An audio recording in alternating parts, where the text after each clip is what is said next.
ole clear tu le ngai thatu zong zong te in zawain chi bai le vek ule ei tun lai chu India le Pakistan kan buai na saviau maya Mizoram chunga thil thleng po kan ngai sakman lova chu tiang te ani lai chon hei champai Dinthar venga raltlan Burma raltlan mi pui si pai ni anga in chal chu chem nen hriam hreinen kholaya inhrosa in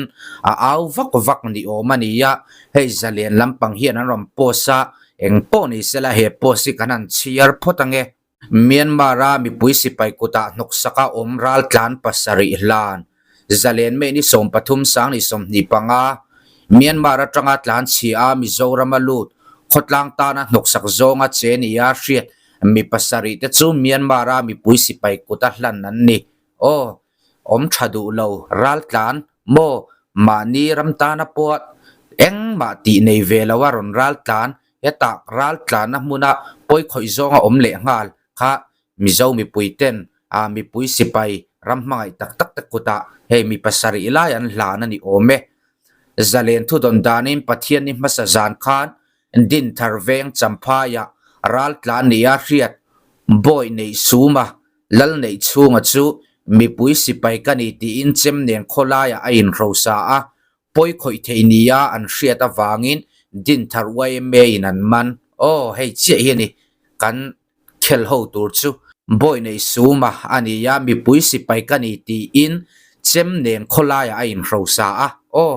a over le me kan ral tlan na muna ti hian in chem nen kholaya in soi thein mo kan la in rosa nga mani hetiang em hian ani mo Zahna chang hi kan hriat lo ni hei Dinthar way me in an mana kan chiar zom zel main mi in ipoi an soi po ni leilo hetia zurui mo kholaya chem de na hanin rosak chia mai tiang hi Mizoram kan tingai lo o tianga mi pui nu naw mo ti thlabar zonga chem ne na ipoi an soi po ni lo in rosak chia mai hi thil ti chi ni lo kan chianon leang zalen thu don danin pathian ni masazan khan Dinthar veng champaya raltlan ni a hriat boy nei suma lal nei chunga chu mi pui si pai kani ti in chem nen kholaya a in rosa a poi khoi theiniya an hriat awangin Dinthar way me in an man man lo thei po ni lo hey chem ne na minan poi soi po ni lo mi pui si pai kani tia in rosak vak heta Mizoram ralan om lo in rosak vak angai lo dule in rama si pai ma hanin rosaro mo achim om thlak le tu ka huat zong takani hetiang mi poi soi po ni lawa in rosak vak me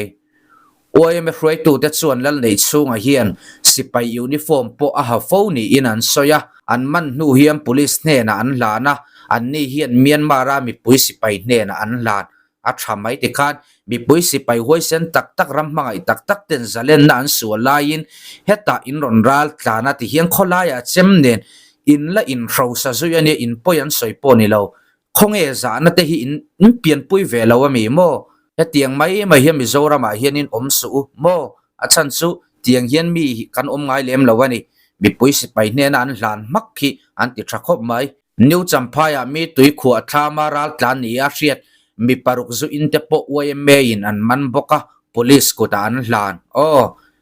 tun lai chu tiang thil hi kan boi pui man vak lawa dambo chia te chu ral tlan an ni mo ni lova mo hrem zel turan ni an mi man te hi vanal rin chana boy liana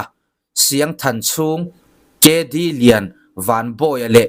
sang boy thang te an ni ya CNS sipai chot la kan ni an ti ni in YMA chuan zalen an hril champai sub headquarter YMA hroi tu raltlan sub committee Dinthar le vengthlang branch hroi tu ten an mana police ne na an hlan nuwa police le Myanmar mi pui sipai te kuta an hlan ani police ne na an hlan nu in police hian Myanmar mi pui sipai te kuta an hlan ani tidau thak kan che tangai mi in poyan soya in lo in ti buaya hetinga in lo in rosa ta ani chuanin amo love ama ero chu tiang po ni lem lova min ti buai po ni lova kholaya chem de na in rosak vak me hi chu over thak ve dawani chuanin beng warna hian in post an ron neya kan chiar vele ang Dinthar veng local council YMA MUP le MHEP chuan thu chu asiamin an veng chunga local council YMA hriat puina tel lo chuan foreigner raltlan in luatir phala ni lo ti tar langin raltlan ti awanga khotlanga har satna athlenga ni chuan in nei tu ten mo an phurang an ti mi tu po local council ema pem lekha nei lo te in luati ram phal lo ti tar langin Dinthar veng local council mup le mhep chuan foreigner raltlan te veng chung mi puiten dor luatir lo turania in luatur midang lanin tuma luatir lo turani foreigner raltlan ten in le lo ram an le turani lo hetiangang lo chempui le lo ko mu an turani lo raltlan te zinga zur lo le suana kai hnoya khosa an chuan Dinthar an marem lowang Dinthar veng chunga in le lo lu atura to lo awangin raltlan te lo lu bel arem to lo raltlan ten mi khualan nei phalla ni lo ti in raltlan chin sia to te an hawng emaw mundanga inson te veng chunga an phal ani to lo thu an tar lang hei ti hian in tun lai chu raltlan issue aron lian le khop maya eng po ni sela social media min beivak vaka mizoram mi puya chetheyang bere min puwa hemi ina arin chu azel hiani engpo ni sela chiko martu soi hian ato pikhar te ang sumdon na ka expand char theini sarkar te chu in an loza thi limit chakan ne mo an du jan lo thei lo rum shima atam bera noi thum singa noi li noi no mang shalowa tiang vela zo nei limit to in garing sarkar na thowa hi chu no atam bera sumdon na de chu in thakha ta noi som hi lak lu kha thil theini tlata chu ai tam te po chu theya chu mang chanin ati tak taka te chunin sumdon te chu lok zo ka house zok turangai ani India le Pakistan hi full scale in ta se China hi Pakistan khawang hi ho ngam direct chunin a hawngem o chukati ma se proxy da win mo enge silaya ni emaw sum le paila ma ni moral thoma emaw khateng economically in a support nge don chung kan sia asan chu tilaya ni India le Pakistan proxy war lai khawma direct tak ni silowa economically ya war omang chi te mo khateng chi te khalo sani ma na tangin chuman chunin thei top chu puing kan ringa an ma ni tan thurwal pui ang chi ka chu dem thawin India po US te Russia hi chu nia ama tangai chian than ne India nen chuan alo pui photo thina a thlawang lo ho photo thina at chan pui tho chung kan ringa kan jet fighter tam tak te po Russia siam kan dei thin ni tiang khan khatlai kha cho omang ka tiam an mani ni ran dikhanga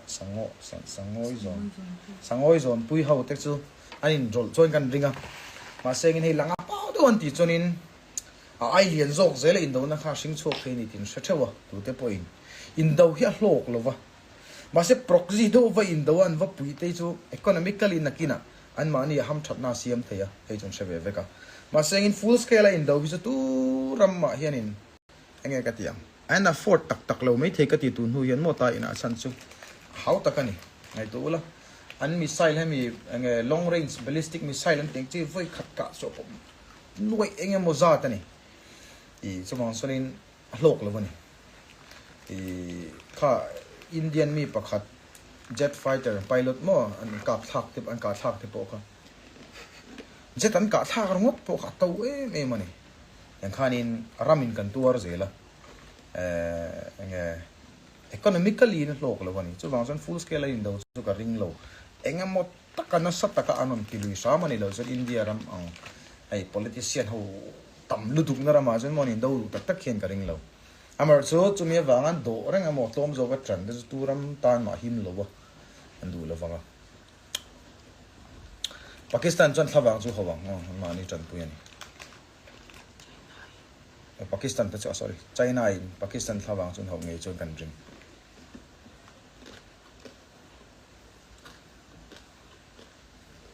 sangha te yan tu hin mutheyang karing ai an interpret dan chuma misigin boro kan muthei si lawa sangha te po hian ani chanin tu hin muthei lawang a yangani lawa tui medium density le borok medium density hi nang lawani chuang chanin muthei tu rangai ani in ka share ma chan khom don lo mi kan khom don lo man tam to e man sa class 10 zirta motivation to do mi lo so isak tai mat takin le ka wazelo Instagram ka dala sarin khom don lo mi on lampang nei lo kha thalo sa ko chinga full da la full lo wa admission la ti theya bu chen mo sum don na chu lu thut thei ni hei ka thalo wa eng sum don na ngei sai sum don na thu mei thei to lo hian sum don thei it depends eng ting ngai to ka thalo wa eng sum don na nge haulam da we mo lockdown ani cherup thei ka teng sum don na khani lo vin enga mo chen po lo kum khat top function lo po ri se thu chelo ti khop sum don na lien nei hin omania sia to samo abel puma amizora manga te po neng chu enge sum dong lian tak tak khawm the ni chu chu thiam kha ngai ta source pakhat chen ni lo hun sang sang de kan invest ko la tu che thei lo top ang khan ni nom thei lo top sum don na hi mo Delhi zela no pangkhan kanya ho na chuan Omain airport shutdown ti wen so don't we see at yeah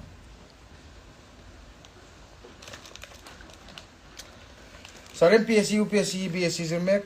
master hi emaw da taina fuih master aziri chutlem churi nei til extra do chuni ni taka chunin borok wangam ve chim na master degree nei ta ka chu thathawe ma sengin a taka chunin graduate level exam tu na ni UPSC PSC exam tam jok abi kin telai ni yang chiu mo atul chuni lowa BSC tangpo khanin ti ve thil tu kan hey nya I subject khai konfi pui chan chan thi ta ma se tam jok khian science te cha nai chunin arts lama bo kan injir le thina han en chin la I subject tu zong do lek I share pe zong chi mo te ma I mi se mi tu do lek subject te arts lama lo om churin master han zir le hlui ai churin tai bo sai tlang mai te po khai tha thawin kan she ti rola ro chan master zir po ka support tho breakout mock drill ni khai ngai dan Hey, thil makdo ni lowa kan ram hi ni atha ral mon ema wangi ti kha kan shemang lowa ani maya ramdang ate chon tle maral mong lo dewa te chon khateng khan nei thin sum simani mok di lang chi khamo antirnan ne kan piang korea te pokhini thawing kan ring ei not korea ne na conflict nei reng an ni wangin ka deng mok di lang chi kha om zo zo thin an ti in ka sia tin Israel te pokhon ni kharing mo so bang chonin kha te khachu enge model hey war conflict do lek te mai tem athem lem do lek kha athem lem an te mai taila tiang thil kha tu na ya oma so bang chonin I thil ma kan ni lein nem kha ka sumo te bang hu dan chon hey rap thak lo tu khan ni chong lo ram tam tak pon an ti ni lung le ya chon ka reng kan nei le to lo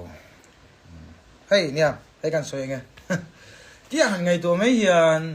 ro sura pegin kare na om lova ti hi a oma nei chara nei chahi a thu ka ti tho thin kha trek tlak na hi khoya nge tlak do na engti khuna nge tlak do na khoi lai nge rom den don ti hi soi lo har lut tu kani amar chu a probabilistic mo sanna om mun sang chi tu trek na deng du do ta thinga de po hianin eng thinge ka o deng du den du do hi thing hi na ya ne kem azung kai thu kho hin deng du thin mo tin sang box yang chi ho kha khiang te point deng du thin ka she so lo chuan kem khana oma kha kha chu amar chu trek ta ka ping deng no ti kha om chuang lo den du do ti khan tok mai ten khami electric aro in discharge in a connect with he to electric charge lo nei sa to ho kha den thina chan sang ta ko ma chungjing a tong kan transformer te hi ne ta ni transformer hi tek tak lai on chuanin adin theina chance ka sanga den palti ra ti siat ai chuanin off look me kha enge ka tiang tuna si chuanin a safe zo ka ni chuwang chuanin ti ngai na fakom si lowa tek tak bur lai chuanin power shutdown mei kha anti thina ni amar chu hemi lightning arrestor sam te chu om thowa ma sengin voi khat ai tam te po khoron deng thei tlat meya voi khat lightning arrestor akanga lo kang se do da saman tlak to lo sengin moron ke kan chiat nu khan antir na mai den non le te khawm theya chuwang chuan transformer te mana to lu du ka siam te hau tak sia shut down mai kha enga mo chana hianin suggest zo khi ani in kan sia chuwanga ro sur chuanin power system shut down thin ani khatlai kha kan chiat chempui ve do ka ngai ni ka sia Kashami lo letter W le viron origin jo bye bye le chemistry and physics no me dizo physics te chu no mo dizo ko nga chemistry and organic in wom ka tia mo azir pon wom ka tia ase po ka se veo in ka organic tak ki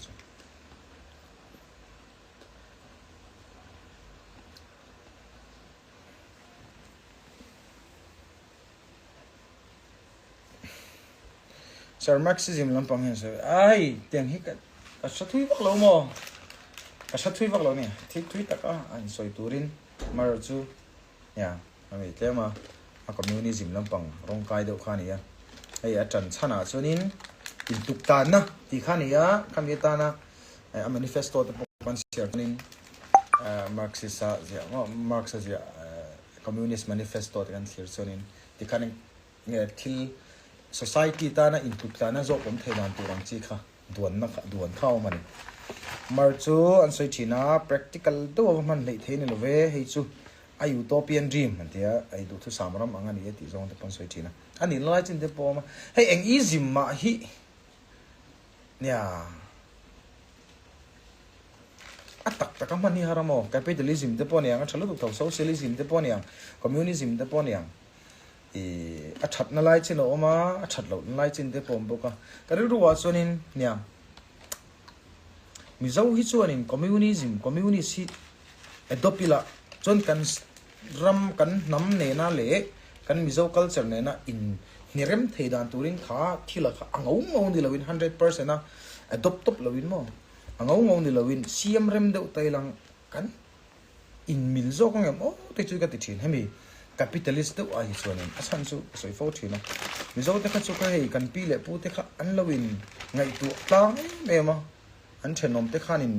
nge ka tiang an ngei bi kan du thin lo ani thenom khoweng te ka ti in lawm to na in pui ton thin nam kan ne ya katrang kan history tang en hian tu thek te pon leng chu he india nam state tam tak te ai chuanin kan community hilan nuam em ani han mang chho tai lang chuanin kan mil viau tho chon karin kai ma chon mo chu taka chu angau te ka chu na thei lawang siam rem hlekila te chu ka ti thin ga ru chon mo nge framework hi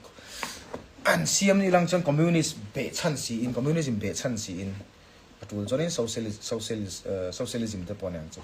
khami be chan si khanin hemi political frame kal phung thar tu neng chu thar tak mo frame thar tak hi duang ilang chunin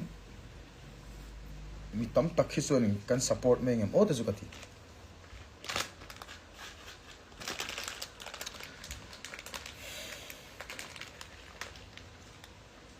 lightning connector man chi lo an mang thawe chu ka soi chu kami eng lo khani check dan na kha in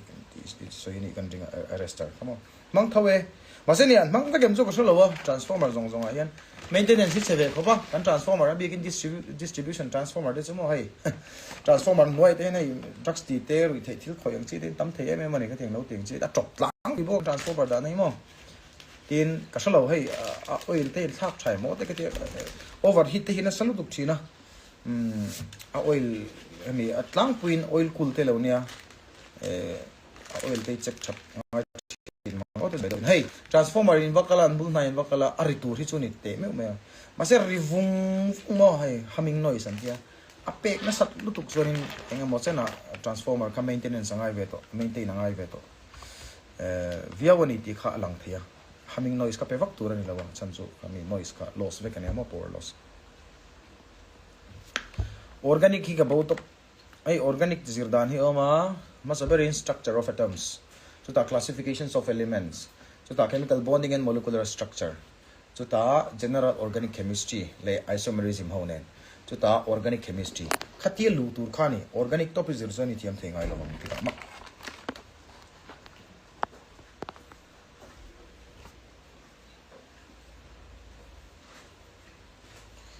MES mi kha electrical engineering fuih khat ta exam ve to ka king lo jing ka tholi min ka vakal ve chung de min nor lui pe lu ka yes chu che chu ka la exam a har ve tu ra chung ngai ro han ti la ka sia chu lo chon mo IIT how hin set ti training ka shen question hi chu man sarin class ve pa ngai takaniam lut tuk chu ne lo me thia ma sengin bo sai lo chon thin thei lo yang chi khane ve in kari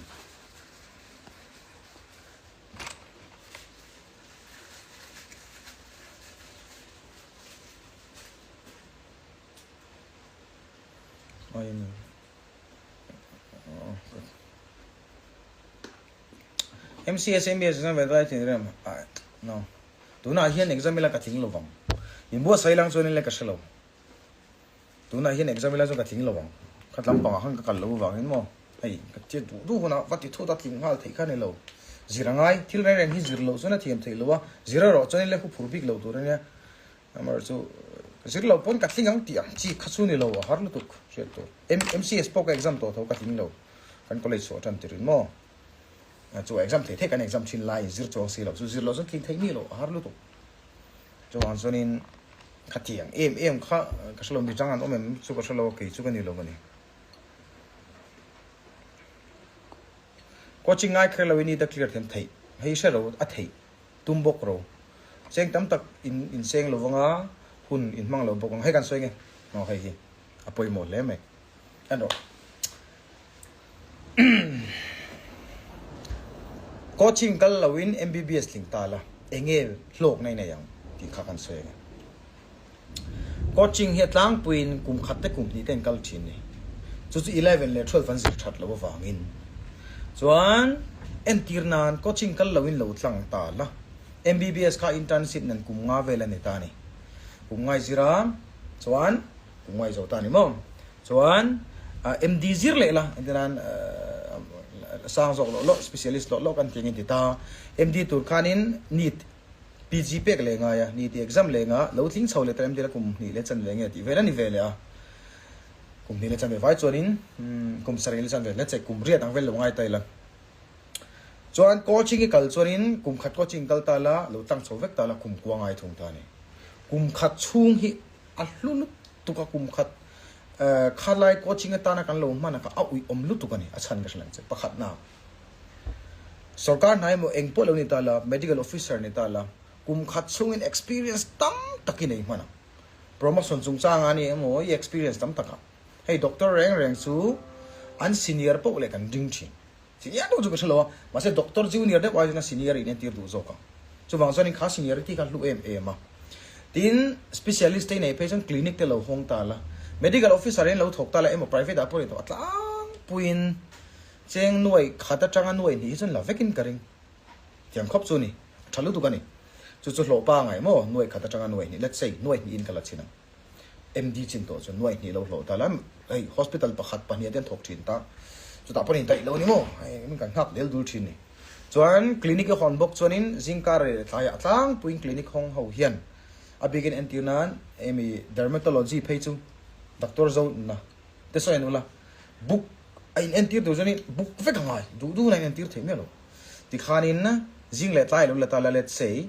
zingkar ai hian alo bera mi som ni chun en manin karinga tlai lama po let's say mi som ni avai mi som li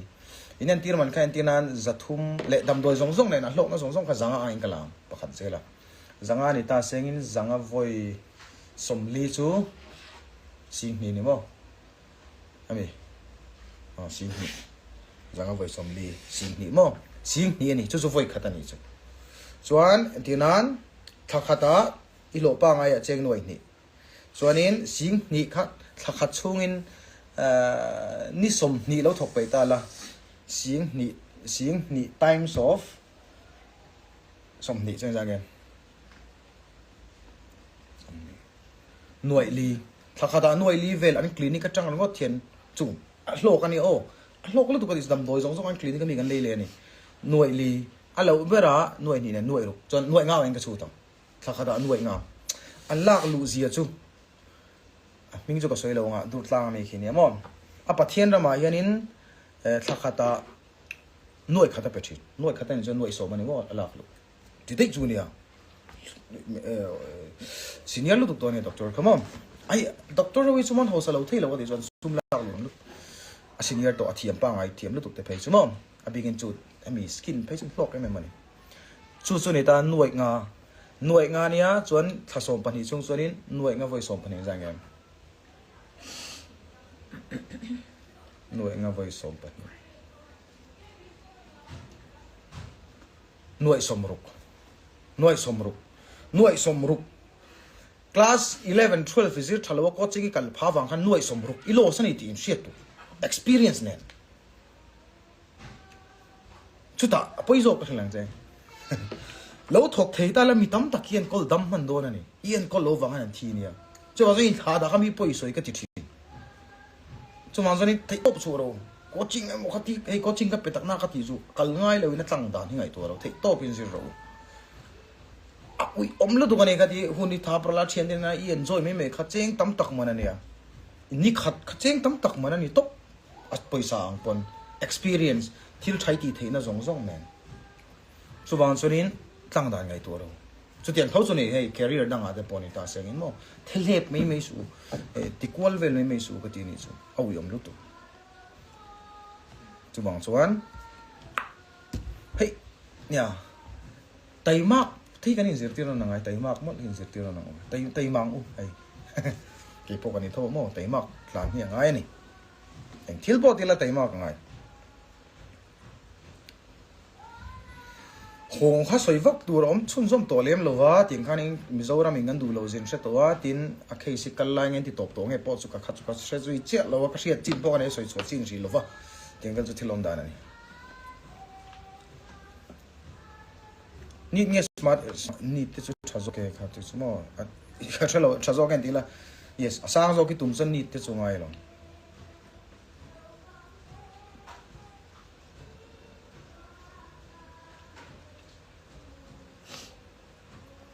hey life ate thil pakhat ka lang chaw nya nang ma bi ka tinal te 2170 life ate phone number han soi chi lo ka publish thona chu jeng em kha chu chi lo hit ti lo tur hit ti lawm te kan chilang che si tip do bane tiam mi sil chi kan ni wa kan sil cheng ka ding live for me address te ni ta ka chuan tin phone number te in sil so chu lo hi fu khopa tin an lo za te an kum za te min an sil che ni lo so in zo tu thi thil ti chi lo tu kan ni lo wani chuan chuan ka sil lo mai don che ni phone number te e ko sumo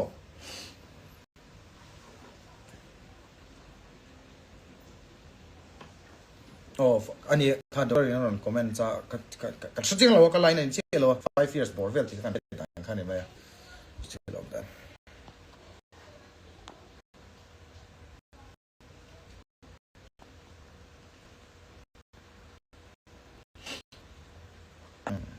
chu ka doctor ko ai au i omani oi tu nai hun khora lio setup ro te kha zero te topin nakina mi ta na tang kai vat khani tum ro ne sum kha chu thang ne ro se mi ta na tang kai na nei vat ni kha tum ro i hu ni khoral khanin mi tam tak nakina yen kol man lo tur khami an lo thi pal the ne a ka ga sorry lo we ai ti hey chu ka te ti lo tur kan se me ni ka tu de bono di se ti ka tho kan ka silam a soi nuam lo chin khom ve ne ke chu phone number tak chu ka soi lo wa chi lo amar chu ka kum te min zo la ka chu ka soi kan lo te chu ka soi le du chung lo yes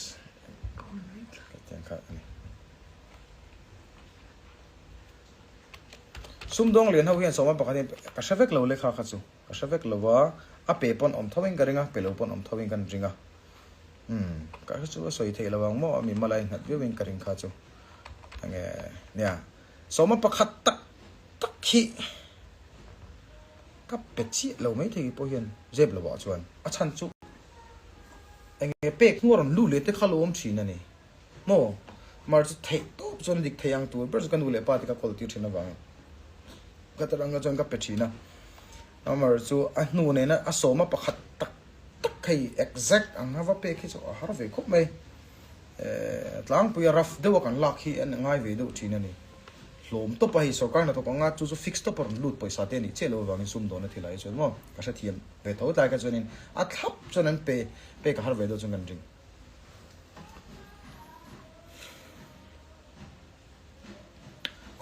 competition exam ati chan nge board exam a to pa chunin board exam an ni ta ka chunin competitive exam tum jong competitive exam ati thadi dum wa khania competitive exam ati that chunin thalo MBBS ti turin ni ta ka chunin first a pass kher ro ti om chong me lo nia